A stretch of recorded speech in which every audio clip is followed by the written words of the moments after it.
Channel of Vadodara.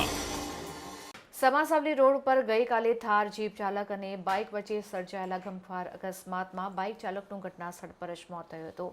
ત્યારે આ અકસ્માતના બનાવમાં ભાગી છૂટેલો થાર જીપ ચાલક આરોપી એવા દીપક મકવાણાને આખરે ઝડપી પાડવામાં આવ્યો છે। વડોદરા શહેરના સમાસાવલી રોડ ઉપર ગઈકાલે રાત્રે થાર ગાડી લઈને ફૂલ સ્પીડે પસાર થતા દીપક મકવાણાએ એક બાઇક ઉપર ડબલ સવારી જતા યુવાનોને અડફેટમાં લીધા હતા। બે યુવાન પૈકી એક યુવાનને મોતના મુખમાં ધકેલી દીધો હતો। એટલું જ નહીં, આ યુવાનોની બાઇકને 100 થી 200 મીટર દૂર ઢસડી ગયો હતો। તે બાદ દિલીપ મકવાણા કારને સ્થળ ઉપર છોડીને ફરાર થઈ ગયો હતો।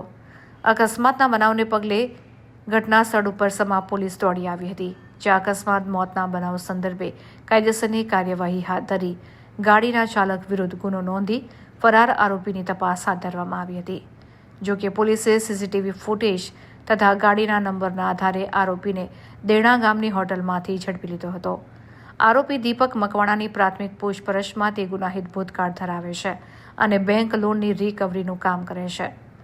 ગઈકાલે તેને અમદાવાદથી પરત ફરતા સમા બ્રિજ પાસે બાઇકને અડફેટમાં લીધી હતી, જેમાં બાઇક ચાલક મુકેશ ડામોરનું ઘટનાસ્થળ પર જ મોત થયું હતું। આ બનાવ સંદર્ભે વડોદરા શહેરના ડીસીપી પન્ના મોમાયાએ પ્રેસ કોન્ફરન્સ યોજી વિસ્તૃત માહિતી આપી હતી।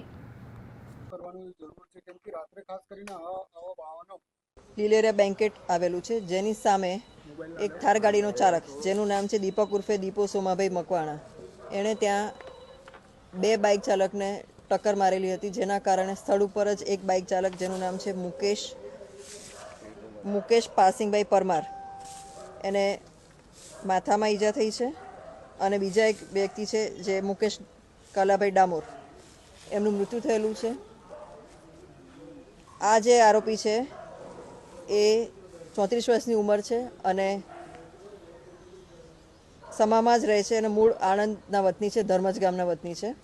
એણે ગઈકાલે હિટ એન્ડ રન કરી અને ભાગેલ હતો, જે અનુસંધાને અલગ અલગ ટીમો બનાવીને અટક કરવા માટે કાર્યવાહી કરવામાં આવેલી હતી અને રાત્રે એ જ્યારે આ બનાવ બન્યો ત્યારે પોતાની થાર ગાડી સ્થળ પર જ મૂકી અને ભાગી ગયેલ હતા અને અમારી ટીમે અલગ અલગ જગ્યાએ અને ટેકનિકલ સોર્સથી એને અટક કરેલો છે, જે અહીંયાથી ભાગી અને એ દેણા ચોકડી પાસે આવેલ ક્રિસ વિલા હોટલ છે એમાં રાતે જતા રહેલ હતો આરોપી, અને ત્યાંથી એને પોલીસે અટક કરેલો છે। આરોપી 10 ધોરણ સુધી ભણેલો છે અને એનું ખાનગી બેન્કોમાં લોનના હપ્તા જ રિકવર કરવાનું છે એની કામગીરી કરે છે। આ જે ગાડી છે, મૂળ ગાડી એના મિત્ર લાલચંદ ઉર્ફે લાલાભાઈ પટેલ પાલની છે અને એ ગાડી લઈને એ ગઈકાલે 27 તારીખે અમદાવાદ ગયેલો હતો અને ત્યાંથી ગઈકાલે રિટર્ન આવી અને પછી સાંજે રાત્રિ બજારમાં ગયેલો હતો અને ત્યાંથી ફરી પાછો સમાસાલી રોડ પર આવેલ હતા અને જ્યારે ત્યાંથી પોતાના ઘરે જતા હતા ત્યારે આ બનાવ બનેલો હતો। પોલીસે તાત્કાલિક આમાં એફઆઈઆર દાખલ કરેલી છે, આરોપીને અટક કરી લીધેલો છે, એને મેડિકલ હાલમાં કરવા જઈ રહ્યા છીએ અમે લોકો અને એની વિરુદ્ધમાં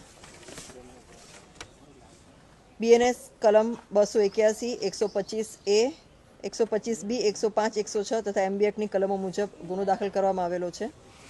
આરોપી અગાઉ પણ ગુનાહિત ઇતિહાસ ધરાવે છે। સિટી પોલીસ સ્ટેશનમાં ખૂનનો ગુનો એટલે 302 મુજબ પણ એને અટક કરવામાં આવેલો છે, તેમજ ફતેગંજ પોલીસ સ્ટેશનમાં મારામારીના કેસમાં એને અટક કરવામાં આવેલો છે, પ્રોહિબિશનના કેસમાં અટક કરવામાં આવેલો છે। હમણાં જ રિસન્ટલી 4-6 મહિના પહેલાં સમા પોલીસ સ્ટેશનમાં પણ મારામારીનો ગુનો એને અટક કરવામાં આવેલો છે।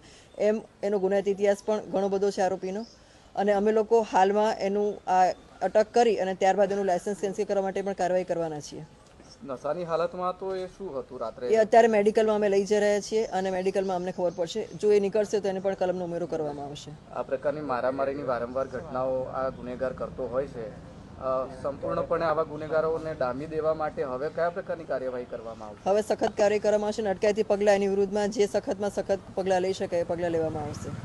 કોઈ મિત્રો સાથે હતા ફૂટેજમાં અમને અત્યાર સુધી કોઈ એવા મિત્રો મળ્યા નથી। નજરે જોનાર જે છે એમના કહેવું એવું હતું કે એક જ વ્યક્તિ હતો, છતાં પણ અમારી તપાસ હજી ચાલુ છે, અન્ય કોઈ અમને જણાશે તો એને પણ અમે અટક કરીશું। ગાડીમાંથી કંઈક વાંધાજનક મળી આવ્યું હોય એવું કંઈ થયું? ગાડીમાં નથી મળ્યું, ગાડી સ્થળ પર જ હતી ને ત્યાંથી અમે ગાડી કબજે કરેલી છે, બનાવની જગ્યા પરથી જ અમે ગાડી કબજે કરેલી છે। એનું એફએસએલ થઈ ગયેલું છે અને આરટીઓનું ટેસ્ટ અત્યારે હાલ કરવામાં આવશે।